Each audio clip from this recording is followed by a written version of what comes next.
महत्व है।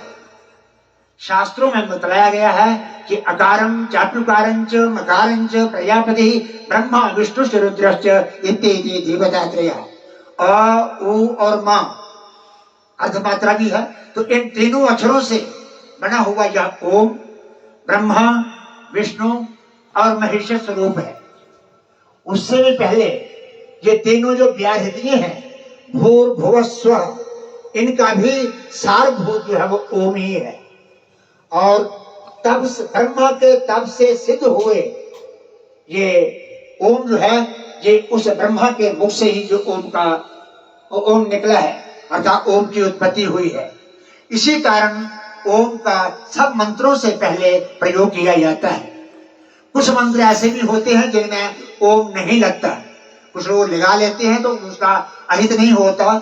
लेकिन जैसे कि आप ये देख लीजिए, ओम नमो भगवते वासुदेवाय मंत्र का आप जप करते हैं, तो इसमें ये द्वादशाक्षर मंत्र है, 12 अक्षरों का मंत्र है। यहाँ पर ओम लगाना जो है बहुत आवश्यक है। जिस देवता का जो बीज होता है वो बीज ही जो है वो ओम का काम करता है। जैसे हनुमान की उपासना कर रहे हैं तो हम हनुमते नमः, जहां पर ओम लगाने की आवश्यकता नहीं है। हनुमान का जो बीज है वो हम है, और हम लगा करके ओम की इति कर्तव्यता वहां पर हो जाती है। इसी प्रकार ओम नमः शिवाय ये षडाक्षर मंत्र है, 6 अक्षरों का मंत्र है, और इसमें ओम लगाया जाता है। लेकिन जब नमः शिवाय ये पंचाक्षर मंत्र है, जहां पर ओम नहीं लगाया जाता है। बहुत से ऐसे मंत्र हैं जिनके ओम लगाने की आवश्यकता नहीं होती, लेकिन वैदिक जितने भी मंत्र हैं वो सभी मंत्रों में ये ओम लगाया जाता है। ओम क्यों लगाया जाता है? क्योंकि ये ब्रह्मा के मुख से सर्वप्रथम भूर्भुवः स्वः तीनों का सारभूत होकर के ये ओम शब्द जो है उनकी तपस्या से ये पैदा हुआ है। इसलिए ओम को कई प्रकार की विकृतियों को, कई प्रकार के दोषों को दूर करने के लिए कहा है। इसीलिए हमारे शास्त्रों में कहा है कि जब हम कोई काम करते हैं या किसी का पाठ करते हैं तो वहां पर मंत्रो हीनः स्वरतो वर्णतो वा मिथ्या प्रयुक्तो न तमर्थमाः सभाग वज्रो यजमानं हीनस्ति यथेन्द्र शत्रु स्वरतो वराधात्। मंत्र झूठा मूठा नहीं होना चाहिए, मंत्र गलत नहीं होना चाहिए, और मिथ्या प्रयुक्त मंत्र नहीं होना चाहिए। और यदि ऐसा कोई होता है तो वो हमारा कार्य सिद्ध नहीं करता। और जिस मंत्र में कोई किसी प्रकार की स्वर वर्ण की कोई हीनता रह जाती है तो वो जो ओम लगाया हुआ है, ओम उस मंत्र में जो स्वर की हीनता, वर्ण की हीनता जो है उसको पूर्ण कर देता है। इसलिए सभी मंत्रों से पहले ओम का उच्चारण जो है वो किया जाता है। आ ओ और मा तीनों जो है ये मंत्र, ये अक्षर जो है ये ऋग्वेद यजुर्वेद सामवेद स्वरूप है। सत्वगुण रजोगुण और तमोगुण रूप है, जागृत सुषुप्ति और स्वप्नावस्था रूप है, ब्रह्मचर्य गृहस्थ और वानप्रस्थ स्वरूप है। कहने का मतलब है कि सभी की सभी सृष्टि जो है इसी ओम में निहित है। इसलिए ओम का उच्चारण वेदों में, शास्त्रों में बहुत बड़ा विशेष प्रकार का महत्व वाला बतलाया गया है।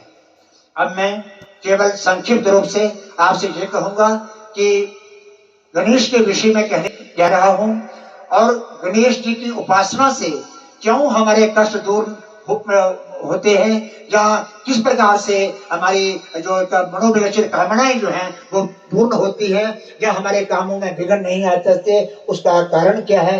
कारण ये है, मैं संक्षिप्त से बताऊंगा, बड़ा विवरण विस्तीर्ण मैं नहीं करूंगा। गणेश का सिर जो है वो हाथी का है, और सिर से, गणेश के सिर से ये शिक्षा लेनी चाहिए कि हाथी कभी भी किसी के साथ सिर नहीं बढ़ाता है, और यदि कोई आदमी सिर बढ़ाएगा तो उसका परिणाम आप देखते हैं भी क्या होता है। लेकिन आपने कभी भी हाथी को सिर बढ़ाते हुए नहीं देखा होगा।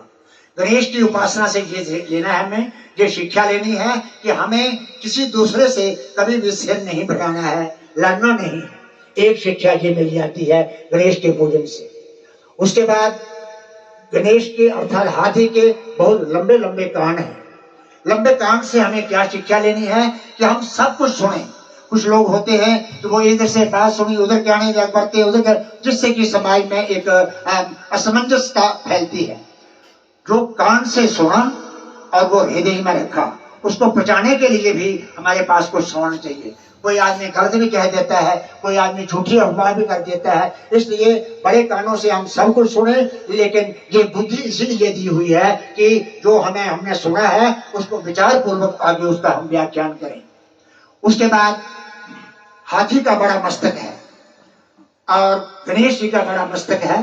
तो गणेश जी के मस्तक से क्या, हमारे संकुचित विचार नहीं चाहिए, छोटे छोटे विचार नहीं चाहिए, ये छोटा है, ये बड़ा है, ये बसा है। हमारी चिंतन शक्ति जो है बहुत विस्तृत होनी चाहिए, और चिंतन शक्ति भी विशाल होगी, विस्तृत होगी, तो निश्चित ही हमारा कल्याण होगा। उसके बाद यह नाक जो है, ये गणेश जी का, हाथी का नाक बहुत लंबा होता है। तो लंबे नाक से हम क्या लेते हैं कि हमारा लक्ष्य क्या है। इंसान का लक्ष्य, मनुष्य का लक्ष्य, भक्तों का लक्ष्य हमेशा बड़ा होना चाहिए।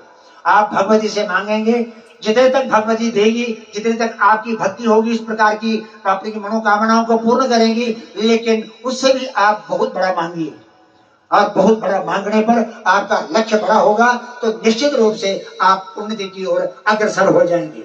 तो लक्ष्य की प्राप्ति के लिए अब ये नाक का यहाँ पर लिया गया है कि जिस प्रकार हाथी का नाक जो है, गणेश का नाक जो है ये लंबा है, इसी प्रकार हमारा जो उद्देश्य है, हमारा लक्ष्य जो है वो बड़ा होना चाहिए। क्योंकि नाक कटना नहीं चाहिए। बहुत से बड़े बुजुर्ग कहते हुए देते हैं, जाओ बेटे फलाना काम करो, लेकिन अच्छी तरह से काम को कर देना, हमारा नाक नहीं कटवा देना। तो मतलब नाक का सोच, हमारा जो उद्देश्य है, हमारा जो लक्ष्य है, वो बड़ी प्रकार से आगे बढ़ना चाहिए। ये जो आंखें हैं, बहुत बड़ी बड़ी आंखें होती हैं, लेकिन हाथी की, गणेश जी की बहुत छोटी छोटी आंखें। छोटी आंख से हम क्या लेंगे कि जो हाथी या गणेश जी की आंखों को समझ लीजिए, क्योंकि वो गणेश का ही मैं बखान कर रहा हूँ। तो गणेश की छोटी आंख से चीजें, उनकी पूजा से हमें ये शिक्षा प्राप्त करनी है। हाथी की आंख या गणेश जी, वो दूसरे को हमेशा अपने से बड़ा देखती है, छोटा किसी को नहीं देखती। इसलिए अपने से दूसरे लोगों को हमेशा बड़ा समझना चाहिए, किसी को भी छोटा मत समझे। अपने से दूसरे को यदि आप बड़ा समझेंगे तो निश्चित है कि उनके द्वारा होने वाले जो विघ्न है वो कभी भी आपके पास नहीं भड़केंगे।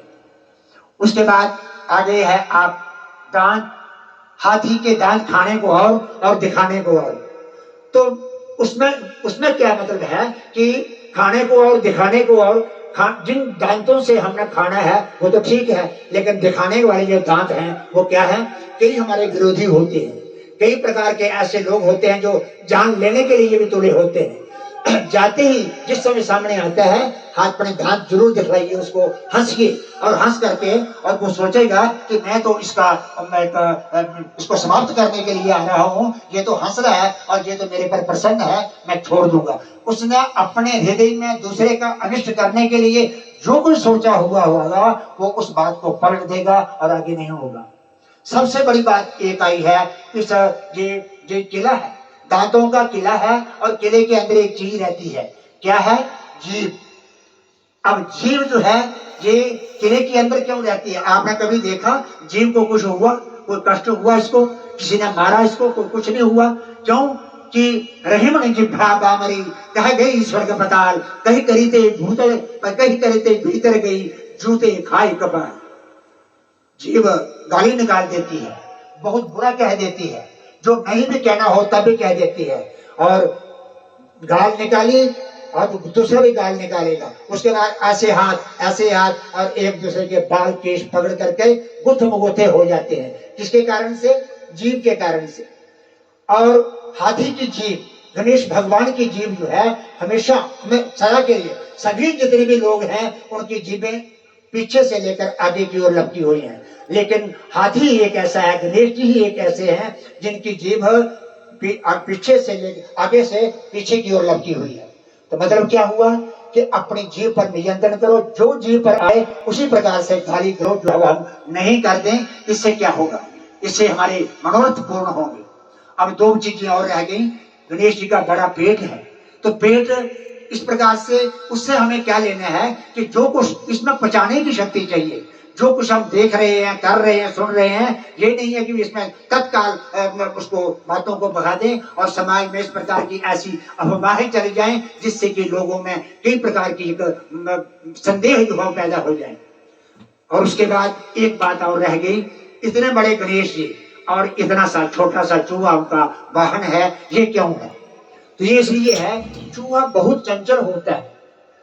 चूहे की चंचलता आप सबने देखी होगी। आपके कमरे में चला जाए, आपके ऑफिस में चला जाए, आप कहीं पर भी चला जाए, आप उसको पकड़ने लगेंगे, आपको कुछ हो सकता है लेकिन चूहे को कुछ नहीं होगा। वो कभी इधर चला जाएगा, कहीं उधर चला जाएगा, फालने काट देगा, बिस्तर काट देगा, लेकिन वो इतना चंचल है। भगवान गणेश ने ये शिक्षा दी है कि जो मेरे उपासक हैं, जो मेरी पूजा करने वाले हैं, सबसे पहले अपने मन पर नियंत्रण करें। मन बहुत चंचल है, चंचलं हि मनः कृष्ण प्रमाथि बलवत् दृढ़ं तस्या